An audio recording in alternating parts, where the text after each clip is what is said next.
예. 별로 안 가고 싶은 모양이네요. 예? 예, 여기 제일 가까운 바다가 어딘가요? 포항이 제일 가까워요, 여기서는. 네. 예, 포항에 가고 싶고 그러네요.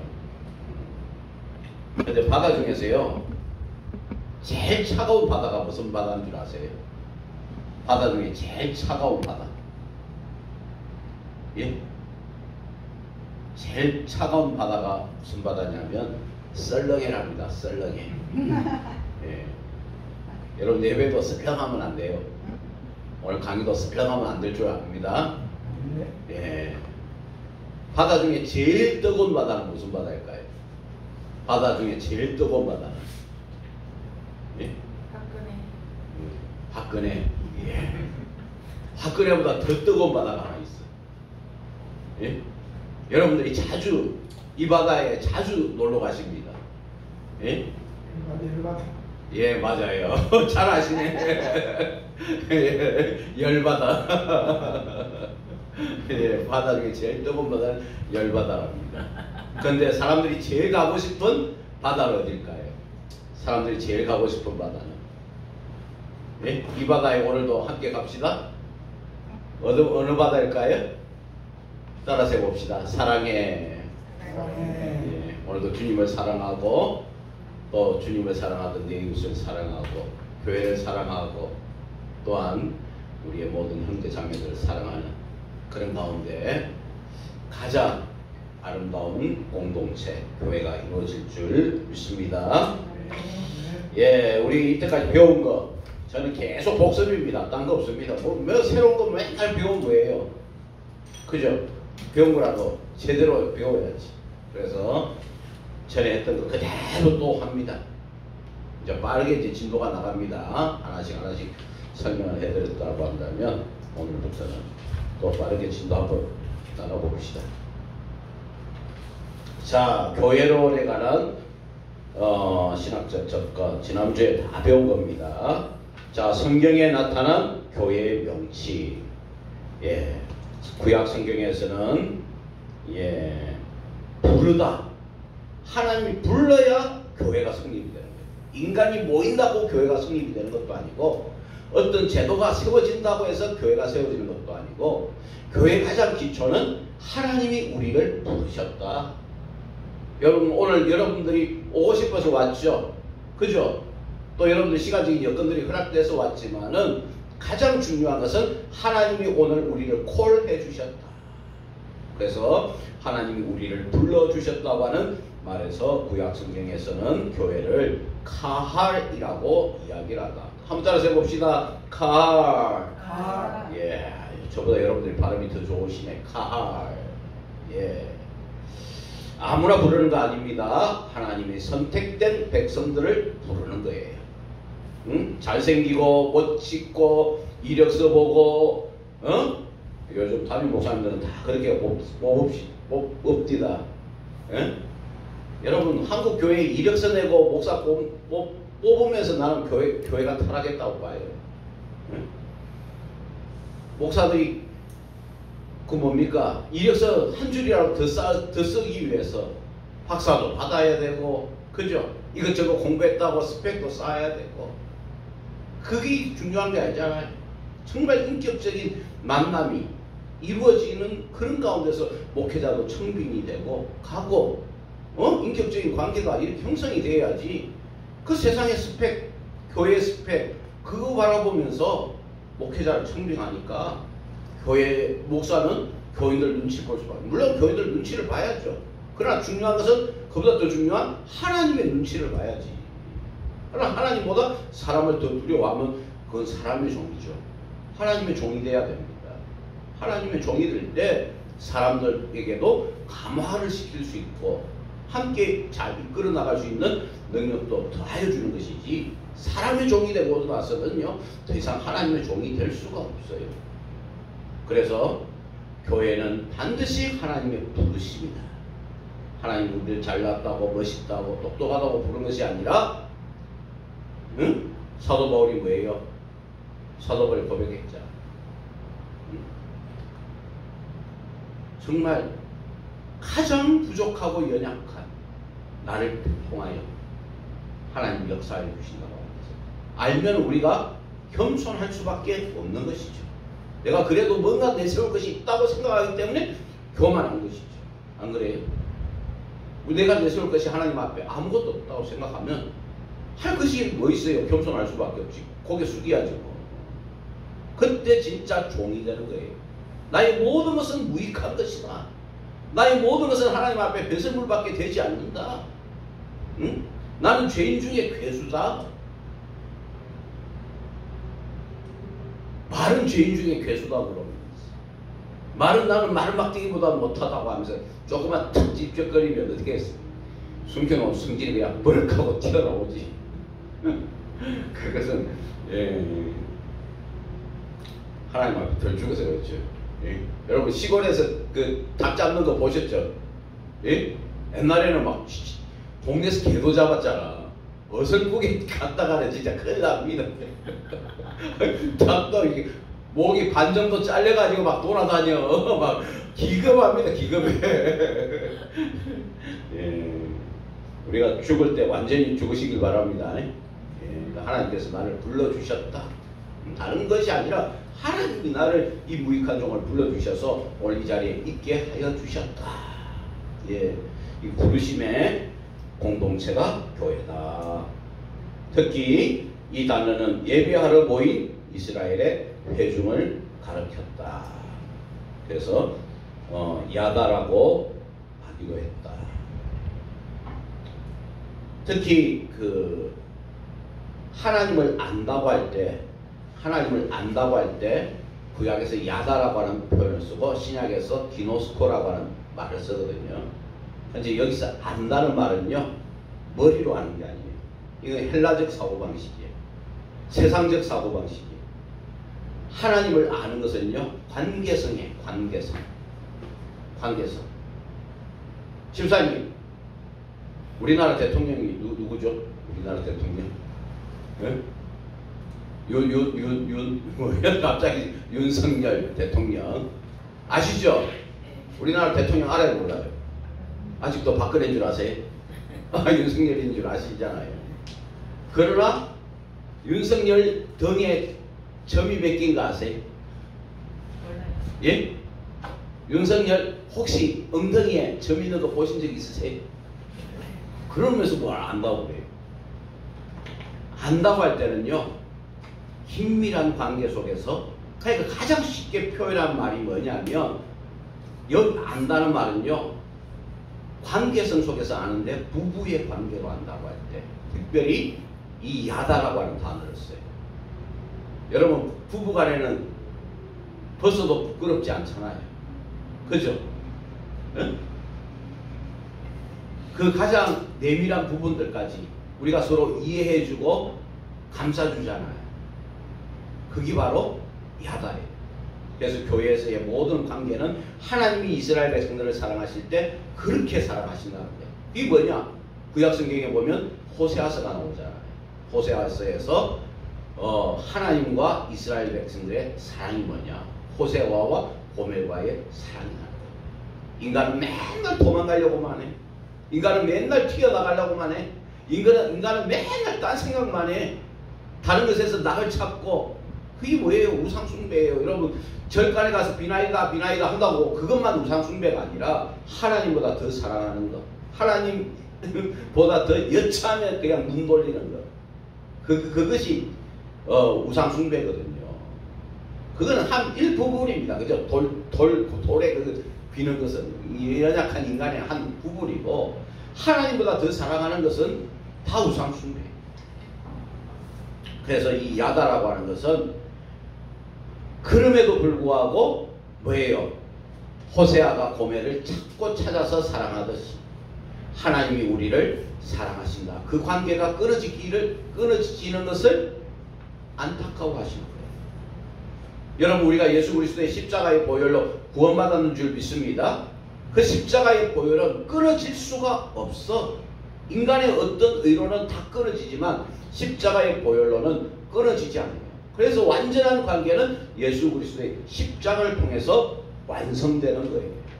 그러나 우리가 하나님과의 관계가 멀어질 때도 있고 가까워질 때도 있죠.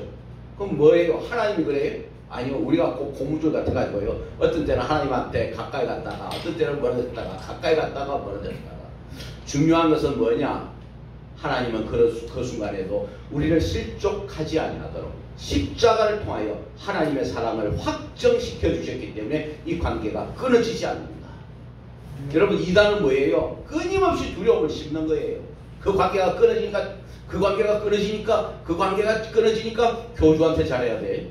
더 열심히 해야 돼. 더 열심히 해야 돼. 14만 4천 명 안에 들어가야 돼. 14만 4천 1등 하면 천국에 가요 못 가요? 제 신천지 말에 얘기하면 14만 4천 안에 들어가야 돼. 근데 계속 그 사람들을 두렵게 만드는 게 뭐냐면 당신은 14만 4천 1등이야. 1등은 14만 4천 1등 하면 못 들어가잖아. 그러니까 계속 그거로 위협, 사격을 하는 겁니다. 여러분, 하나님과 우리의 관계는 예수 그리스도를 믿음으로 그분의 보혈로 깨끗하게 죄 씻음으로 우리는 하나님의 자녀가 된 줄 믿습니다. 예, 그 관계는 그 어떤 것도 끊을 수 없다 말씀하고 있습니다. 문제는 뭐냐? 그것을 깨달으면 깨달을수록 우리는 하나님 앞에 가까이 갈 수밖에 없다는 거예요. 내 열심을, 내 노력을 가지고 가까이 가는 것이 아니라 하나님께서 우리를 사랑하신 그 십자가의 사랑으로 우리가 가까이 가는 거예요. 그 기쁨과 그 감사가 넘치는 거죠. 만약에 그것이 의무라고 한다면 신앙은 고달파요. 안 그래요? 신앙생활처럼 고달픈 것이 어디 있겠어요? 그러나 사랑하는 사람이 나를 부르면 기쁘잖아요. 사랑하는 그분이 나를 기다려 주신다고 생각하면 기쁘잖아요. 빨리 달려가고 싶잖아요. 그분에게 안기고 싶잖아요. 그것이 관계입니다. 그래서 교회는 구약에서 하나님께서 이스라엘 백성들을 사랑하시는 사랑의 관계, 그것이 바로 예배를 통해서 이루어진다는 거죠. 제사를 통해서, 구약에서는 제사죠. 제사를 통해서 이루어진다. 그래서 야다는 관계성을 중심으로 할 때 야다라고 하는 단어를 쓴다. 그 다음에 뭡니까? 눈에 보이는 것으로는 성막이 있습니다. 그죠? 성막. 성막의 중요성은 뭐예요? 하나님이 함께 하시는데 움직이시는 하나님이세요. 이동하시는 하나님이세요. 이스라엘 백성들이 행진할 때마다 함께 움직이는데 그 중앙에는 반드시 뭐예요? 성막을 중심으로. 여러분, 우리가 신앙생활 할 때 누구 중심으로 해야 돼요? 하나님 중심으로. 인본주의가 되면 안 돼요. 당회를 하든 재직회를 하든 교회를 이끌어 나가든 교회를 섬기든 중요한 것은 하나님 중심이에요. 내 열심 가지고 안 돼. 내 열심 가지고 하는 사람 중에서 안 무너지는 사람, 예? 안 무너지는 사람, 본 적이 없어. 항상 하나님 중심으로 할 때 기쁘고 감사가 넘치는 겁니다. 그래서 우리가 하나님은 이렇게 절간에 계신 분이 있잖아요. 딱 이렇게, 예? 그분처럼 이렇게 움직이지도 않고 요동치도 않고 이런 하나님이 아니라 하나님은 이스라엘 백성들과 함께 움직이시고 하나님은 이스라엘 백성들을 응원하시고 하나님이 이스라엘 백성들의 눈에 눈물을 닦아주시고 함께 애굽 땅에서 출애굽한 이스라엘 백성들과 함께 가나안 땅으로 행진하시는 하나님. 따라서 봅시다. 행진하시는 하나님, 움직이시는 하나님, 역사하시는 하나님. 그게 우리 하나님이라니까요. 하나님을 갖다가 예배당 안에 딱 가다 놓으면 안 돼. 그래서 성막, 예, 우리가 구약에서 성막은 마치 텐트를 치는 것과 같다. 그러나 그 텐트의 중요성은 뭐냐? 움직인다는 거지. 이동한다는 거죠. 하나님은 역사하시는 하나님이라는 거죠. 그 다음에 성전. 성전이 들어서면서 이제 거룩함이 들어서게 됩니다. 모든 것을 이제 거룩하게 구별을 해서 성전을 지었어요. 그래서 처음 지은 성전이 무슨 성전? 예? 솔로몬 성전. 두 번째 지은 성전이 스룹바벨 성전. 세 번째 지은 성전이 헤롯 성전. 그런데 그 성전들이 나중에 나오면 다 변질됩니다. 변질. 왜요? 건물 중심이거든. 건물 중심. 그러니까 이때 되면요, 열왕기 하나, 역대상하 보세요. 하나님을 다 안 믿는 게 아니야. 하나님을 성전 안에 딱 가거나 여기 십자가에 딱 못 박아 놓으면 딱 하나님 여기 계셔. 움직이지도 말고 졸지도 주무지도 말고 여기 딱 박혀 계셔야 돼요. 그리고 우리가 예배드리러 올 때만 복을 베풀어주고, 우리가 밖에 나가서 개판을 치든 소판을 치든 우상을 섬기든 캔세라세라 하든 그거는 하나님 상관하지 마시고 우리가 예배당 들어올 때만 우리를 만나주시면 됩니다. 이것이 바로 성전의 변질이라는 겁니다. 성전의 변질, 성전의 변질. 예. 그래서 거룩하다고 할 때는요, 여러분 하나님 앞에 드려질 때 거룩한 거예요. 안 그래요? 예? 모든 제도나 모든 인간이나 모든 물건이나 하나님 앞에 온전히 드려질 때 거룩한 것이죠. 그 자체가 거룩한 것은 없습니다. 여러분 여기 올겐이 있어. 이 올겐 얼마짜리인가는 모르겠습니다만 여기 올겐 있잖아요. 여기 있으니까 선물이잖아요. 여기 있으니까 선물. 나이트클럽이 아니라 저 어디야? 나는 안 가봤습니다. 그러나 룸살롱 같은 데 가면 이런 게 있대요. 이런 것도 있고 기타도 딱 반주를 하고 아가씨도 술 따르고 그렇게 한데, 그럼 이거 선물이에요? 아니죠. 하나님 앞에 드려지기 때문에 선물이에요. 인간도 마찬가지고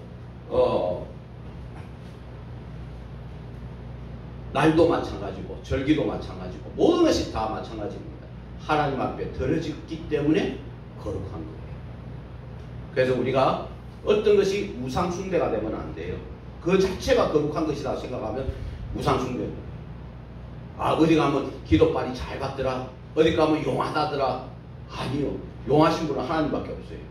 거룩하신 분은 하나님밖에 없어요. 역발이 세신 분은 하나님밖에 없습니다. 여러분 그것을 중심으로, 그래도 거기에 가면은 기도하는 사람들이 많이 모여서 함께 기도하더라, 기도에 수고와 땀방울이 있더라, 그거는 우리가 인정해야 되지만 거기에 가면 뭐가 용하다더라, 요거는 이게 무당들이 하는 거죠. 안 그래요? 그래서 이 세상의 모든 것들은 하나님 앞에 드려질 때 그것이 선물이 될 수 있고 성지가 될 수 있고 하나님 앞에 거룩성이 이루어질 수가 있다는 겁니다. 예, 신약 성경에서 교회는 불러낸다. 신구약 다 똑같습니다. 불러낸다 할 때 에클레시아라고 하는 것은 에크 플러스 칼레오, 부름받아 넣어, 부르심받은 택함받은 공동체, 이것이 바로 교회라고 하는 것입니다. 그 다음에 교회의 역할 중에 수나고게, 저희 이스라엘 백성들이 회당에서 모였다고 했을 때, 그 예배당 초대교회는 두 군데서 이루어지잖아요. 하나는 가정에서 교회가 이루어지고, 하나는 사도 바울이 보면 어디 가서 말씀을 주로 전해요? 회당에 가서 복음을 전가하잖아요. 그때까지만 해도 유대교하고 기독교하고 갈라지기 전입니다.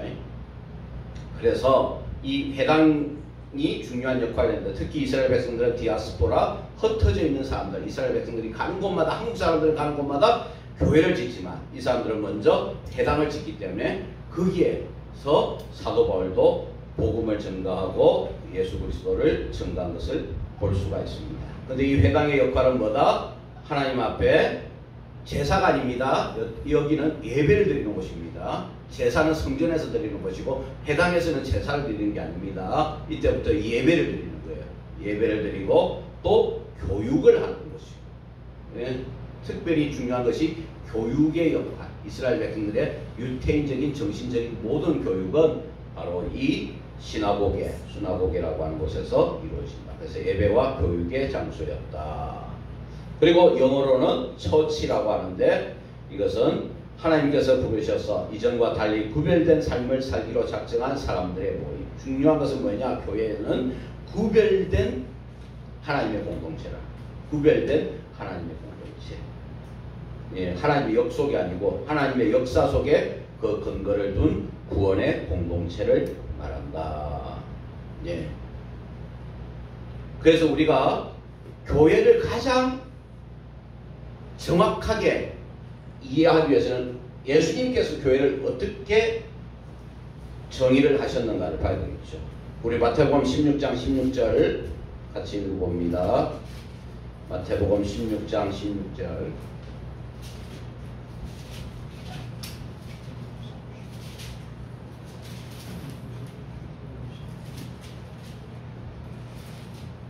마태복음 16장 16절. 예. 빌립보 가이사랴에서 베드로의 고백이 잠겨져 있는 것이 마태복음 16장입니다. 이르시되 너희는 나를 누구라 하느냐? 시몬 베드로가 대답하되 이르시되 시몬 베드로가 대답하여 이르되 주는 그리스도시요 살아계신 하나님의 아들이십니다.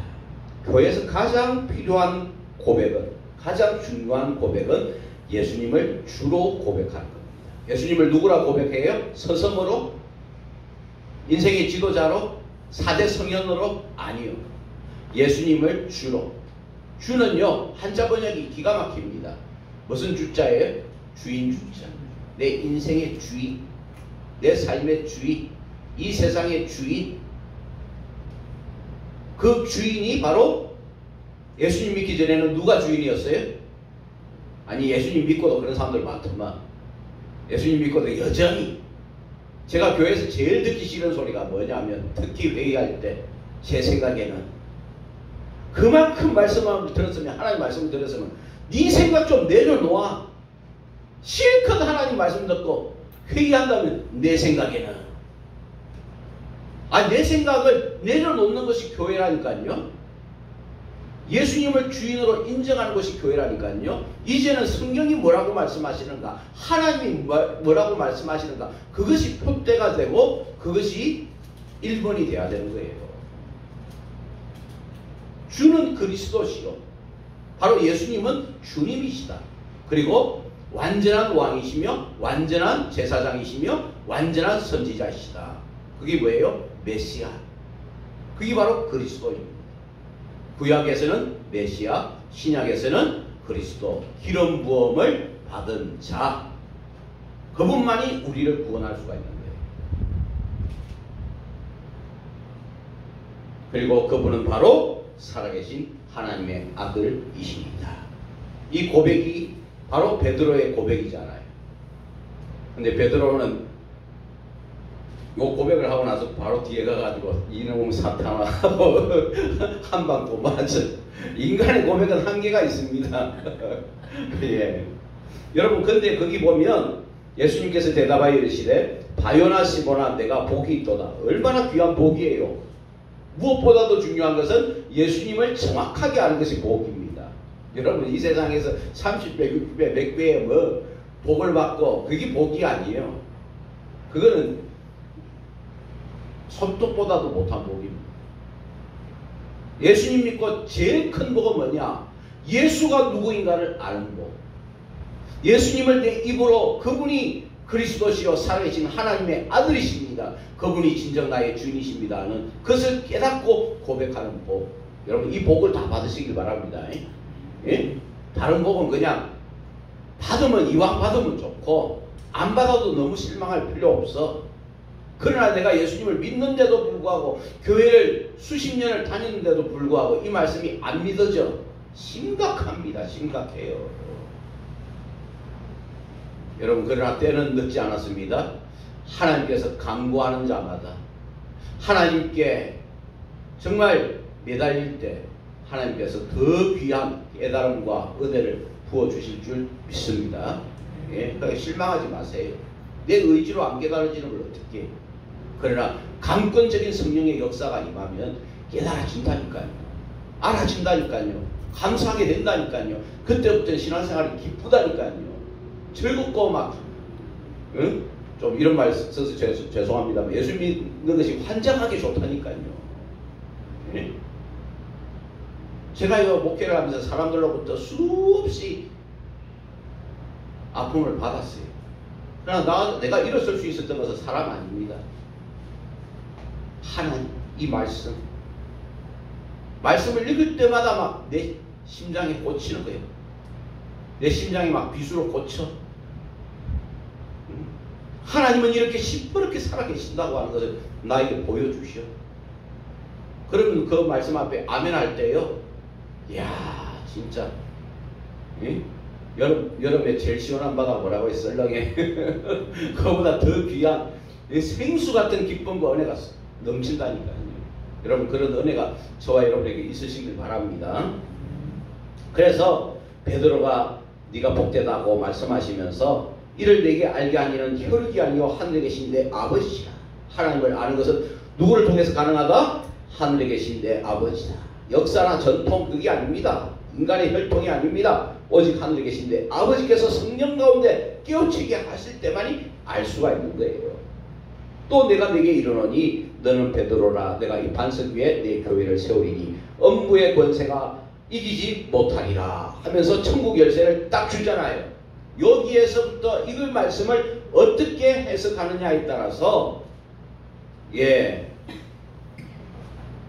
인본주의적 교회가 되느냐 아니면 정말 하나님을 경외하는 교회가 되느냐. 가톨릭 교회는 이 말씀을 어떻게 해석한다고요? 바로 교황 수장설을 여기서부터 주장한다는 거죠. 이 열쇠를 누구에게 줬다? 베드로에게 줬다. 베드로가 일대 교황이다. 사람에게 이 열쇠를 줬다는 거예요. 베드로의 그 고백을 듣고 예수님이 너무나 백전해가지고 수장을 시켜줬다는 거예요. 그래서 첫 예수님 제자 중에 대장이 베드로니까 앞으로 자자손손 오는 교황들마다 이 수장권을 가지게 될 것이다. 그래서 여러분 교황이 되면 제일 먼저 천국을 닫고 열 수 있는 열쇠를 줍니다. 열쇠를 줘요. 교회 헌당식 하면 열쇠 주더라고. 그 열쇠가 아니라 천국을 닫고 열 수 있는 열쇠를 교황이 가지고 있어요. 그래서 교황은요 성경과 동급입니다. 동급. 성경을 해석할 수 있는 권리도 교황권에 들어가 있고 그 다음에 성경을 해석할 수 있는 권리 이 모든 것들이 교황과 같아요. 그래서 우리는 이것이 컨텍스트잖아요. 성경이. 근데 가톨릭은 교황이 지금 뭐라고 말하냐 이 성경을 가지고. 그래서 성경은 콘텍스트고 교황이 하는 말이 천국을 열고 닫을 수 있는 교황이 하는 말이 1번입니다. 그래서 그 천국 열쇠를 내게 주리니 하늘에서도 매일 것이요 내가 땅에서 무엇이든지 풀면 하늘에서도 풀리리라. 근데 여기에서 이 반석이 뭐냐 이거지. 베드로의 이름이 뭐예요? 반석이잖아요. 반석. 그러나 여기에서 반석 위에 내 교회를 세운다고 했을 때 이 반석은 한 사람을 의미하는 것이 아니라는 것이죠. 그 반석은 뭐예요? 예수 그리스도를 주로 고백하는 예수 그리스도를 진짜 주님으로 고백하는 그 신앙 고백 위에 교회를 세운다는 거예요. 그래서 교회는 유형적인 교회가 아니라 무형적인 교회인 거예요. 눈에 보이는 것은 다 일시적인 것입니다. 현상입니다. 그러나 절대적인 것은 하나님의 말씀을 믿는 그 믿음. 그 믿음 위에 교회를 세우기 때문에 여러분 사람은 교회가 작다 크다를 구분합니다. 그렇죠? 개척교회 하면 아이고 불쌍해. 아이고 어떻게 생활이나 제대로 하나 이러면서 개척교회는 불쌍해 여기잖아. 그리고 교회를 크게 하는 사람은 뭐라고 그래요? 저도 그런 소리 많이 들었습니다만은 교회를 크게 하면 뭐라고 그래요? 사람들이 목회 성공하셨느냐. 지금 신학교 해가지고 지금 이 재학생 2명 우리 목사님하고 담임 목사님하고 우리 학감님이신가? 학감님하고 우리 2분. 여기서 보면 사람이 보면 참 기가 막힌 노릇이지. 그러나 하나님 볼 때는요 수천 명 수만 명이 앉아 있는 곳이나 우리 딸랑 5명 앉아가지고 우리의 마음이 집중하여 신령과 진정으로 영과 진리로 하나님께 예배하고 하나님 주신 말씀을 듣는다고 하면 이곳이 바로 하나님 기뻐하시는 곳이고 하나님께서 위대하고 강하신 하나님께서 인정하여 주신다고 하는 것을 여러분 믿으시기 바랍니다. 너무 숫자에 매달리지 마세요. 그 숫자는요 어떻게 보면 신기일 수도 있고요 써내려가는 쓰나미일 수도 있어. 중요한 것은 내가 지금 여기에서 어떤 신앙의 고백을 가지고 살아가느냐 하는 것입니다. 그래도 이왕이면 여러분들 교회가 부흥하시길 바랍니다. 이왕이면 여러분들 하시는 그 모든 일들을 통해서 하나님께 더 큰 영광 돌리시기를 주님의 이름으로 축복합니다. 예. 그래서 교회라는 단어가 가장 빈번하게 가리키는 것은 예배를 모였지 위에 모여 있는데 중점이 있지만은 그러나 또 다른 몇몇 구절들을 보면 교회를 예배를 위한 무리 정도가 아니라 교회의 다양한 공동체임을 보여주고 있습니다. 그래서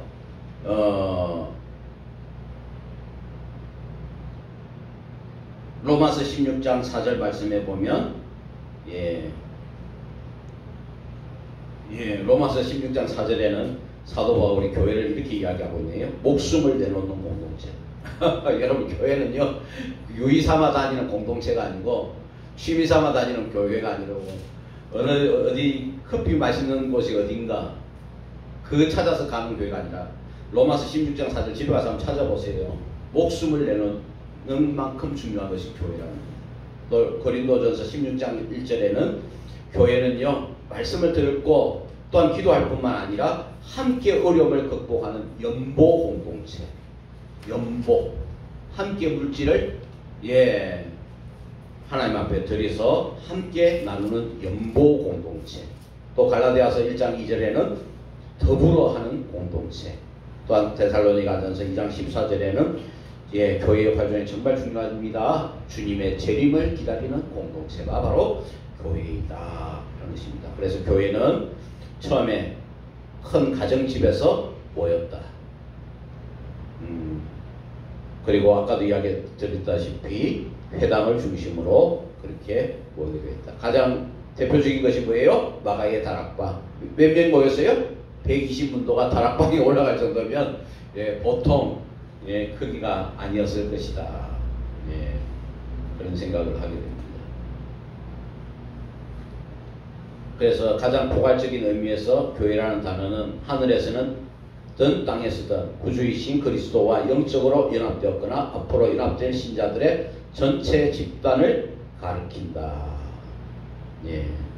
그래서 교회를 하나님의 지혜라고도 표현하고요, 진리의 공동체라고도 표현하고요, 교회의 머리는 예수 그리스도라고도 밝히고 있습니다.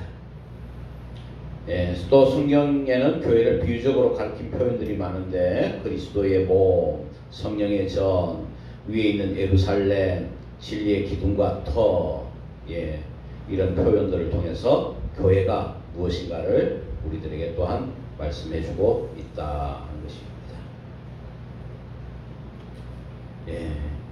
그런데 중세 교회의 타락이 뭐냐? 눈에 보이는 성전만을 교회라고 생각하고 그 계급만을 교회라고 생각하고 그 속에 있는 생명을 등한시하고 그 속에 있는 진짜 본질을 등한시한 데서부터 중세 교회의 타락이 이루어지는 것을 보게 된다 하는 것입니다. 그래서 두 번째 우리 교회 본질 봅시다. 로마 가톨릭 교회와 개신교 사이에는 교회 본질에 관한 큰 차이가 있다. 바로 로마 가톨릭 교회는 교회 본질을 외적이고 가시적인 조직으로 이해하는 데 반해서, 그래서 계급주의죠. 사제들과 보다 높은 계급인 주교들, 대주교들, 추기경들 그리고 교황으로 구성된 교직제도를 무엇보다도 중요하게 여깁니다. 그래서 이 위계 집단 가운데에 교회의 영광스러운 속성들, 통일성, 거룩성, 보편성, 사도성이 있다고 이야기를 합니다. 그러나 진짜 본질은 눈에 보이지 않는 것에 있다고 하는 것입니다. 유기적인 것에 있다고 하는 것이죠. 자, 그 뒷장면 봅시다.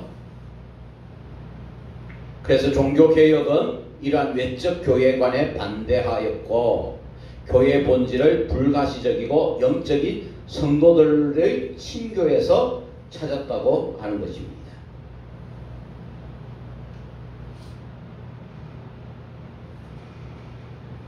그래서 여러분 로마 교회가 말하는 자신들의 외적 조직밖에는 구원이 없다고 하는 것은 자기들의 교회를 외적인 보이는 그 제도와 조직과 건물을 의미하죠. 그 외에는 구원이 없다고 이야기를 했습니다.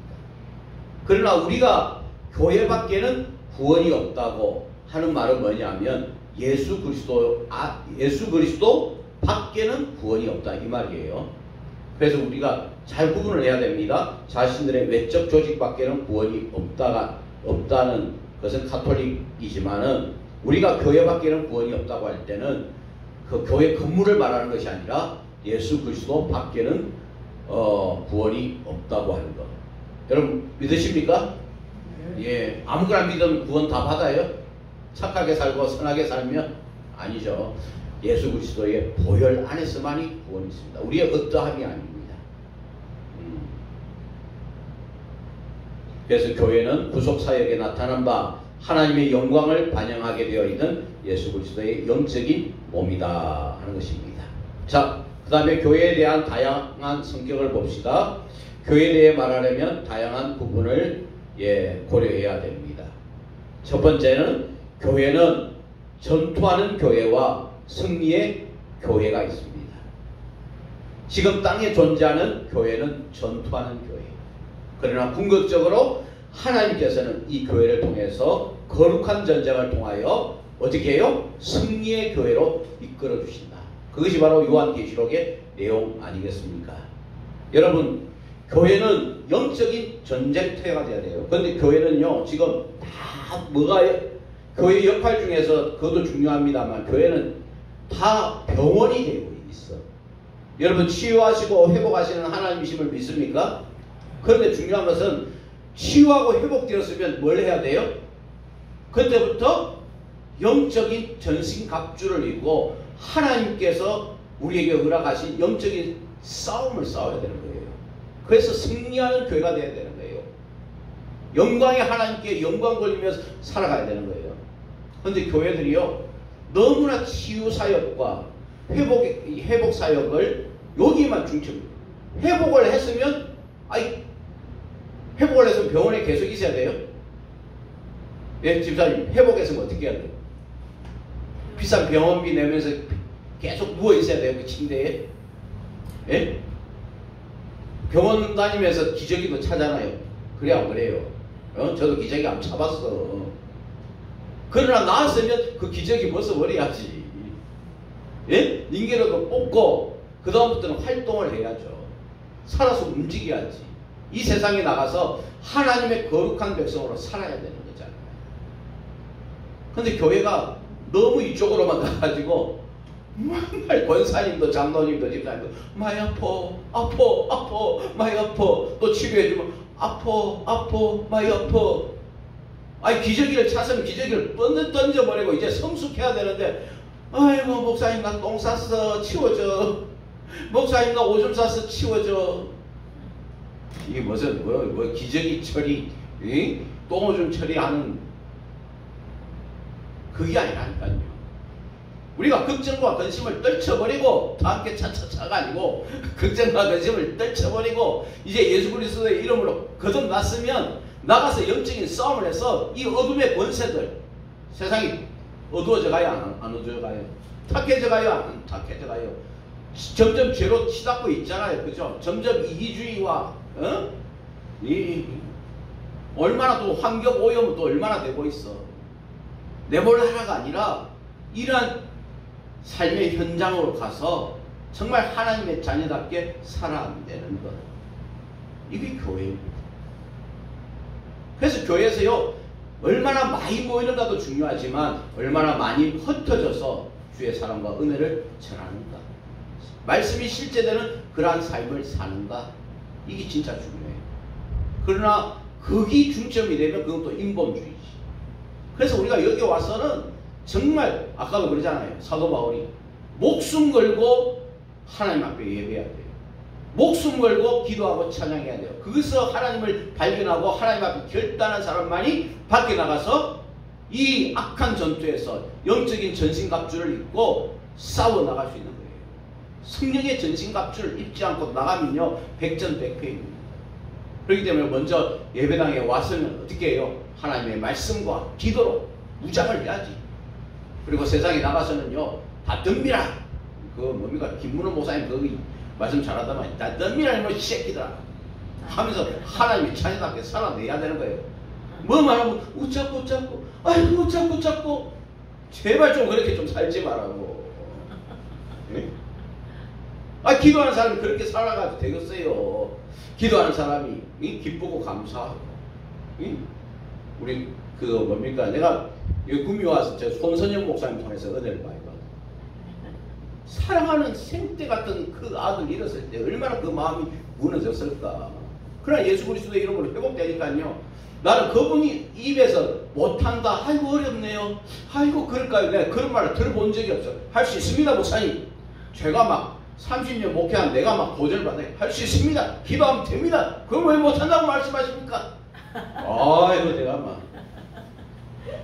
막 그분을 볼 때마다 막 전투하는 교회 승리의 용사가 막 보여. 여러분 이왕 주님 믿는 것 여러분 기쁨으로 감사함으로 하나님께 영광 돌리며 그렇게 사시기를 바랍니다. 그래서 교회는 전투하는 교회, 승리의 교회. 이 땅에서는 전투하지만 우리의 궁극적인 승리가 하나님께서 이미 우리에게 주신 것이다 하는 믿음을 가지고 우리가 그 소망을 가지고 믿음 생활을 하시기를 주님의 이름으로 축복합니다. 그래서 우리가 이 땅에서 싸우는 칼 아무데나 휘두르는 칼이 아닙니다. 평화의 복음을 싣는 칼이에요. 칼을 막 아무데나 휘두르는 그런 칼이 아니라 복음의 칼, 유일한 무기 하나님의 말씀의 검, 그것이 종려나무로 바뀌고 전쟁의 함성이 승리의 노래로 바뀌고 십자가가 면류관으로 바뀌는 그 소망을 바라보면서 우리가 오늘도 믿음 생활 잘 감당하시기를 바랍니다.